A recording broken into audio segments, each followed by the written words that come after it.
हाय दोस्तों, मैं हूं अनुराग यादव और आज हम पढ़ने जा रहे हैं पास्ट परफेक्ट टेंस के यानी दोहरे वाले वाक्य के जो बाद वाला सेंटेंस होता है उसको। पास्ट परफेक्ट टेंस को हम ये मेरा तीसरा वीडियो है पास्ट परफेक्ट टेंस के लिए, जिसमें पहले वाले वीडियो में हम सिंपल सेंटेंस को पढ़ चुके हैं। इसके बाद जो दोहरा वाक्य होता है जिसमें पहले आता है ये वाला वाक्य, मतलब जैसे मैं आपको बता दूं कि राम के स्टेशन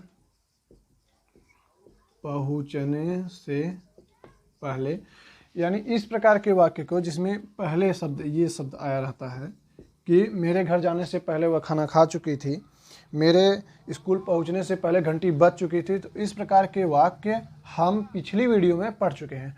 आज हम पढ़ेंगे ऐसे वाक्य जिस वाक्य में बाद यानी कि आफ्टर शब्द का प्रयोग किया जाएगा।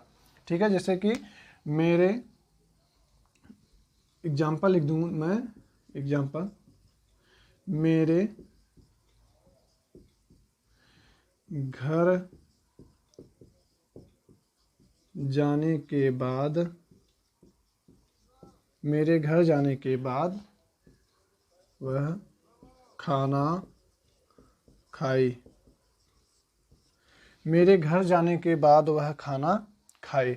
तो आज हम इस प्रकार यानी कि ऐसे वाक्य जिसमें बाद शब्द का प्रयोग किया जाता है, इस शब्द का प्रयोग किया जाता है, तो इस प्रकार के वाक्य आज हम पढ़ेंगे पास्ट परफेक्ट टेंस के अंतर्गत। तो इसका जो नियम होता है दोस्तों, यानी जो रूल होता है वो होता है, पहले हम पास्ट इंडेफिनिट वाले भाग को यानी कि पास्ट इंडेफिनिट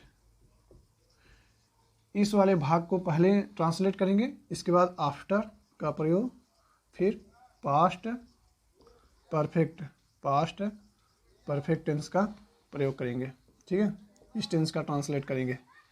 ठीक है, पास्ट इंडेफिनिट टेंस, फिर इसके बाद आफ्टर, फिर पास्ट परफेक्ट टेंस का ट्रांसलेट करेंगे हम लोग ऐसे वाक्यों। ठीक है, चलिए आगे चलते हैं। जैसे कि मेरे घर जाने के बाद वह खाना खाई।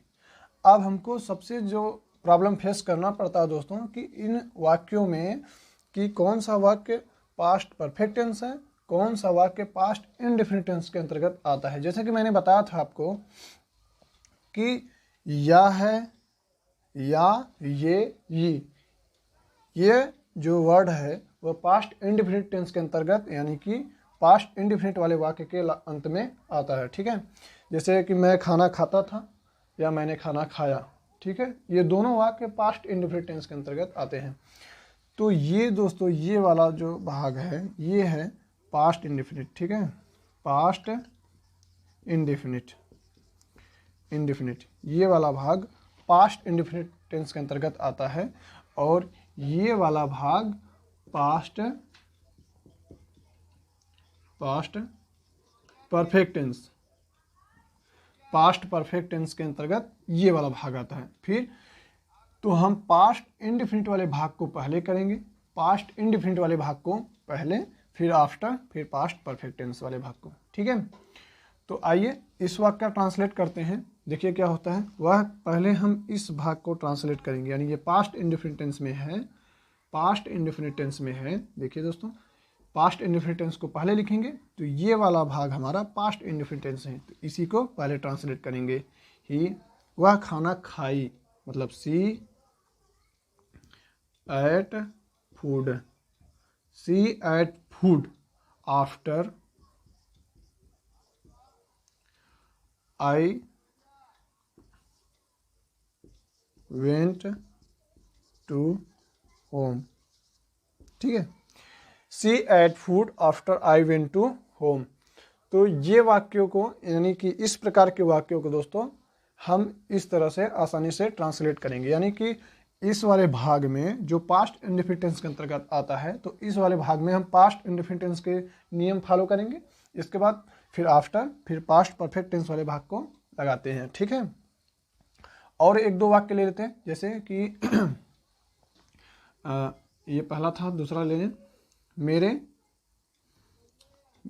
रोहन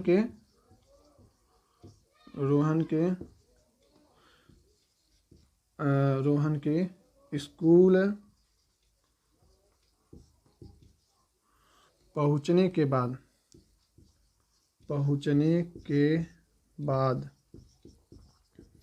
रोहन के स्कूल पहुंचने के बाद Sita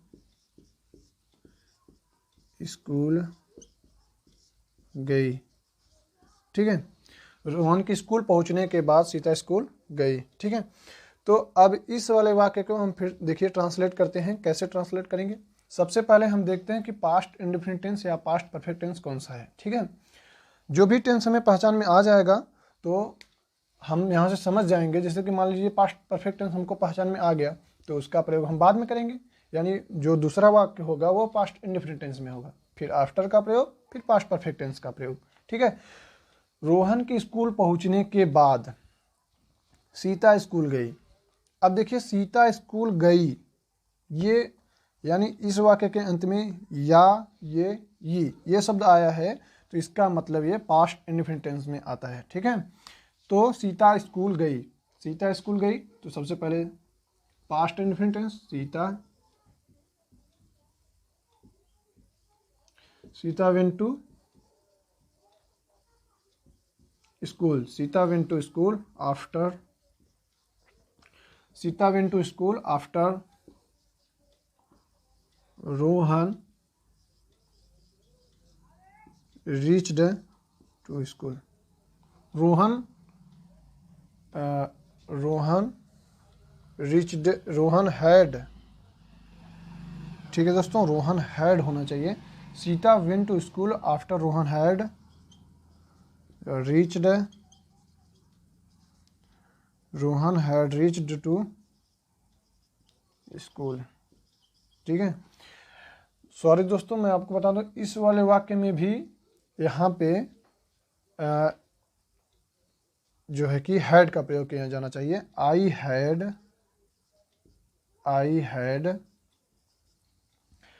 had gone to home. ठीक है, मेरे घर जाने के बाद I had gone to home. She ate food after I had gone to home. इसी प्रकार रोहन के स्कूल पहुंचने के बाद सीता स्कूल गई, सीता स्कूल गई past indefinite tense, Sita went to school. ठीक है, पास्ट इंडेफिनिट टेंस के पॉजिटिव सेंटेंस में, यानी पास्ट इंडेफिनिट टेंस के पॉजिटिव सेंटेंस में डिड का प्रयोग नहीं किया जाता है, उसके हेल्पिंग वर्ब का प्रयोग नहीं किया जाता है। ठीक है, तो इसमें हेल्पिंग वर्ब का प्रयोग नहीं किया गया है। सीता वेंट यानी मुख्य क्रिया का second form, Sita went to school after Rohan had. देखिए दोस्तों, ये पास्ट परफेक्ट टेंस में आएगा तो इसलिए पास्ट परफेक्ट टेंस की सहायक क्रिया हैड है, तो एक ही सहायक क्रिया हैड यानी सिंगुलर हो या प्लूरल हो, दोनों के लिए हैड का प्रयोग किया जाता है।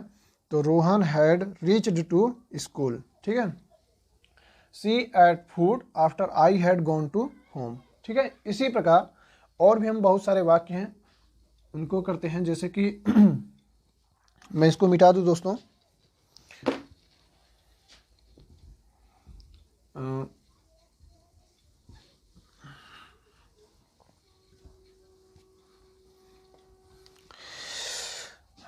जैसे मैं लिखूं सीमा के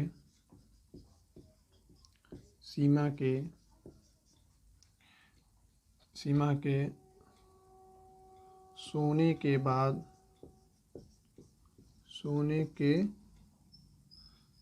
बाद राधा घूमने गई। ठीक है, सीमा के सोने के बाद राधा घूमने गई। चलिए आइए देखते हैं कि इस दोनों वाक्यों में कौन सा वाक्य पास्ट इंडेफिनिट में आता है और कौन सा वाक्य पास्ट परफेक्ट टेंस के अंतर्गत आता है। देखिए साफ सीधी बात है कि या ये अगर किसी वाक्य के अंत में आए तो वह पास्ट इंडेफिनिट टेंस में होता है।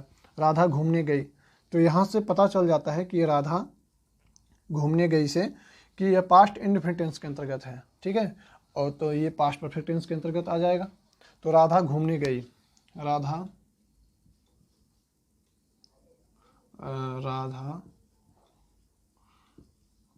Went to walk, Radha went to walk after past indefinite tense, फिर आफ्टर, फिर एक बार past perfect tense, Radha went to walk after Seema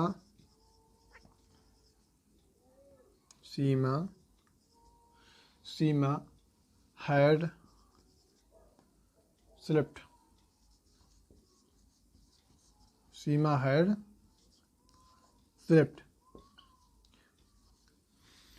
Radha went to walk after Seema had slept. ठीक है दोस्तों, तो यहाँ पे जो है कि पहले past perfect tense, past indefinite tense, फिर इसके बाद आफ्टर, फिर पास्ट परफेक्ट टेंस का प्रयोग किया गया है। ठीक है, आइए आगे चलते हैं, एक वाक्य और ले लेते हैं, ये लास्ट वाक्य होगा दोस्तों।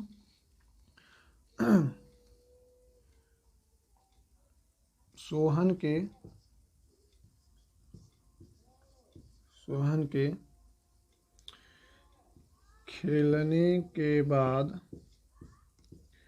के खेलने के बाद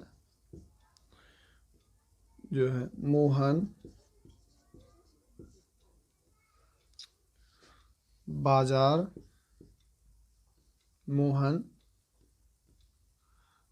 खाना खाया। ठीक है, या बाजार गया, कुछ भी ले सकते हैं आप। तो देखिए, मोहन खाना खाया पास्ट इंडेफिनिट टेंस, मोहन खाना खाया पास्ट इंडेफिनिट टेंस। तो मोहन एट फूड आफ्टर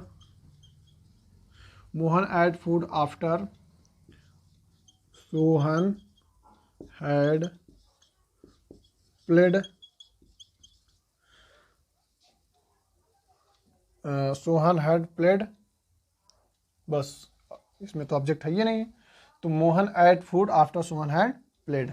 ठीक है, यानी कि सोहन के खेलने के बाद मोहन खाना खाया। ठीक है, चलिए, तो यहाँ पे हम लोग पास्ट परफेक्ट टेंस के दोहरे वाक्य को भी, यानी पहले वाले, यानी जिसमें एक पहला आता है फिर बाद वाले, यानी दोनों प्रकार के सेंटेंस को हम पढ़ चुके हैं। अब हम नेक्स्ट वीडियो में पढ़ेंगे पास्ट परफेक्ट कंटिन्यूअस टेंस। आज के लिए बस इतना ही दोस्तों। अगर आपको वीडियो पसंद आया तो आप वीडियो को लाइक कीजिएगा और चैनल को सब्सक्राइब कर लीजिएगा। ठीक है, धन्यवाद।